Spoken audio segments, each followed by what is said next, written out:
Water things కానీ బాగున్నాయి. Shark తో చేసే ఫైట్ కూడా ఛత్రపతి కంపేర్ చేసిన ఛత్రపతి కన్నా బాగానే ఉంది. NTR add second half Baahubali మాది ట్విస్ట్ ఇచ్చారు. చూడాలి ఇంకా ఎలా ఉంటుందో. కొంచెం సెకండ్ హాఫ్ లాగ్ ఉంది. సెకండ్ హాఫ్ లాగుంది. అది కొంచెం కొట్టాల శివ గారు సర్ద పెట్టుంటే అల్టిమేట్ గా ఈ ఇయర్ బ్లాక్ బస్టర్ అంటే మామూలుగా కలెక్షన్ పరంగా వస్తాయి. కొంచెం సర్ద పెట్టుంటే సెకండ్ హాఫ్ లో ఇంకా కొంచెం బాగుంటుందని. జూనియర్ గారు ఫాదర్ క్యారెక్టర్ నచ్చిందన్నా బై క్యారెక్టర్ నచ్చిందా మీకు? ఫాదర్ క్యారెక్టర్ అల్టిమేట్ గా చేశారు Devara character. NTR one man show అండి సినిమా. ఎన్టీఆర్ గానో లేకపోతే కొట్టాల శివ రైటింగ్ ఎంత రైటింగ్ రాసినా కూడా ఎన్టీఆర్ చేయడం వల్లే అది హైప్ వచ్చింది సినిమాకి. జాహ్నవి కపూర్ ని పెట్టి వేస్ట్ అని కూడా బయట అంటారు. సాంగ్స్ పరంగా అమ్మాయి అది డైరెక్ట్ ఒక 15 మినిట్స్ ఉందంట సెకండ్ హాఫ్ లో. చాలా తక్కువ ఉంది అంటున్నారు. సాంగ్స్ లోనే అమ్మాయి సాంగ్ లో అంతేనంట. ఇంకొక సాంగ్ పెట్టలేదు. కొంతమంది కామెంట్ ఏం చేస్తున్నారంటే గెస్ట్ రోల్ చెప్పింటాను ఒక హీరోయిన్ అంత తక్కువ. పార్ట్ 2 ఉంది కదా, పార్ట్ 2 లో ఏమైనా ఎక్కువ ఛాన్సెస్ ఉన్నాయేమో. సైఫ్ అలీ ఖాన్ అదరగొట్టేశారు. కొంతమంది ఫ్యాన్స్ ఏమంటున్నారంటే జాహ్నవి కపూర్ అనే ఆమె చాలా పోస్టర్స్ రిలీజ్ చేశారు, తన మంచి ఫుల్ లెంత్ రోల్ ఉంటదేమో. తన మీద అభిమానంతో వెళ్ళిన వాళ్ళు కూడా కొంతమంది ఉన్నారు, శ్రీదేవి కూతురు అని. సో అలాంటి తను ఫస్ట్ తెలుగు సినిమా తక్కువ టైం లో తను తక్కువ టైం ఇవ్వడం వల్ల చాలా మంది డిసప్పాయింట్ అయ్యారు తన ఫ్యాన్స్. ఇది కంపల్సరీ బాలీవుడ్ లో అయితే పడుతుంది. ఎందుకంటే ఎన్టీఆర్ ఒక త్రిబుల్-R తో పాపులర్ అయ్యారు. జాహ్నవీ కపూర్ కి ఎక్కువ ఫ్యాన్స్ ఉన్నారు కాబట్టి హిందీ ఆడియన్స్ సైఫ్ అలీ ఖాన్, జాహ్నవీ కపూర్ వల్ల వెళ్ళొచ్చు. బాలీవుడ్ కలెక్షన్ తగ్గే ఛాన్సెస్ ఉంటాయండి. సినిమా హిట్ అంటారు మీరు? యావరేజ్ గా ఉన్న ఎన్టీఆర్ లాక్కొని వచ్చారండి సినిమాకి. సినిమా స్టోరీ పక్కన పెడితే వన్ మ్యాన్ షో. ఎన్టీఆర్ గారి వల్లే సినిమా ఆడుతుంది, కలెక్షన్స్ కూడా వస్తాయి.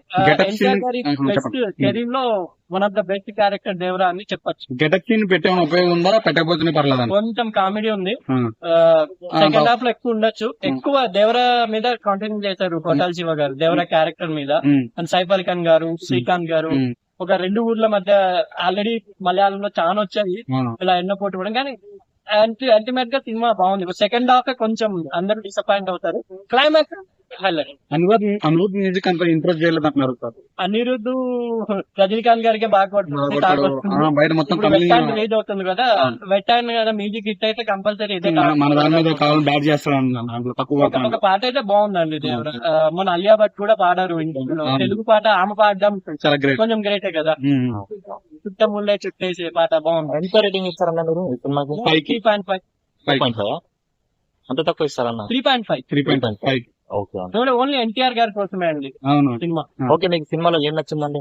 ఫైట్స్ అండ్ స్టార్క్ ఫైట్ ఉంటది ఒకటి వాటర్ లో, అది హైలైట్ అండి సినిమాకి. కొన్ని మిస్టేక్స్ ఉన్నా కొరియోగ్రాఫ్ అది ఫోటోగ్రాఫర్ పరంగా రత్నవేలు గారు బాగా చేశారు.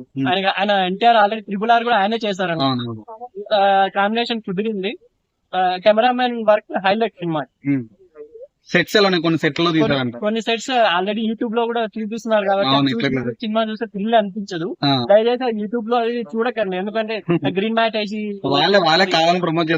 ఆ గ్రీన్ మ్యాట్ వల్ల ఆ ఎఫెక్ట్. సీజీ వర్క్ ఎలా అనిపించింది అన్న? సీజీ వర్క్ బాగుంది.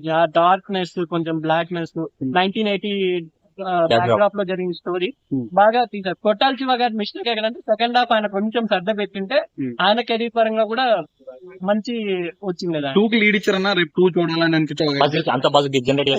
ఎట్లా అంటే రాజమౌళి గారి ఫార్మేటే ఫాలో అయినట్టు. ఎందుకంటే ఎవరు చంపారు పెద్ద ఆయన్ని, వాళ్ళ కొడుకే చంపాడు. నేను చెప్పకూడదు ఎందుకంటే ఇంకా ఎందుకు చంపారు అనేది క్వశ్చన్ మార్క్ పెట్టేశారండి. జనరేట్ అయింది నెక్స్ట్ పార్ట్ చూడాలంటే అయింది. కానీ కొంతమంది ఫ్యాన్స్ సినిమా బాగాలేదని ప్రచారం చేస్తున్నారు, ఎందుకో తెలీదు. కానీ సినిమా అల్టిమేట్ గా ఎన్టీఆర్ గారి కోసం చూడొచ్చు. కొన్ని సీన్స్ అయితే అల్టిమేట్ గా తీస్తారు కొట్టాల శివ గారు. కొంచెం స్టోరీ పరంగా, కథనం పరంగా ఇంకొంచెం శ్రద్ధ పెట్టి బాగుందని నేను కోరుకుంటున్నాను. Thank you.